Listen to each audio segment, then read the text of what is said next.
รถไฟจะออกแล้วครับตันกระดิ่งด้วยบางเธอเทคมือสิถ่ายรูปไปถ่ายรูปก่อนเหรอสวัสดีครับวันนี้ผมก็มาเป็นไม่ออกอ่ะค่ะแม่พี่ภูมิมาทำอะไรวันนี้มาปั่นจักรยานรถไฟจักรยานรถไฟใช่แต่แล้วก็มีตู้มีอะไรนะมีตู้สองอันมีตู้สองอันโอ้โหเพื่อนๆมองเห็นตู้รถไฟไหมครับไปรถไฟออกได้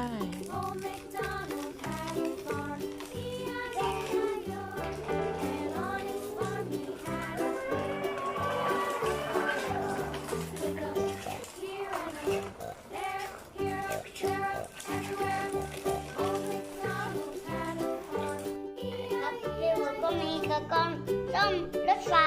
อุปกรณ์ซ่อมรถไฟไหนมีอะไรด้วยแล้วอุปกรณ์ซ่อมรถไฟ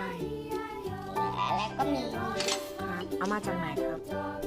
ไม่ได้ซื้อมานะครับแล้วรถไฟมีกระดิ่งด้วยเหรอใช่ไม่ได้มีคนได้ยินไหนลองสั่นให้เพื่อนๆดูสิโอ้สั่นแบบนี้เหรอแล้ววันนี้รถไฟจะไปรับผู้โดยสารที่ไหนครับตรงนี้นี่เดี๋ยวผู้โดยสารรอขึ้นรถไฟของพี่ภูมินะครับเกิดอะไรขึ้นครับหินเข้าครับหินเข้าแล้วทำไงอ่ะคิดออกแล้ว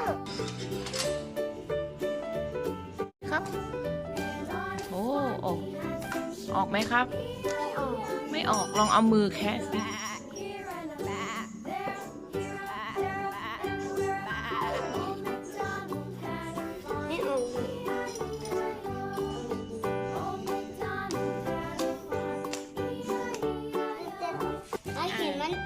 เดี๋ยวแม่จะบอกน้องๆนะคะว่าหินแบบนี้เวลาที่มันอยู่ในล้อจักรยานมันไม่เป็นอะไรนะครับนี่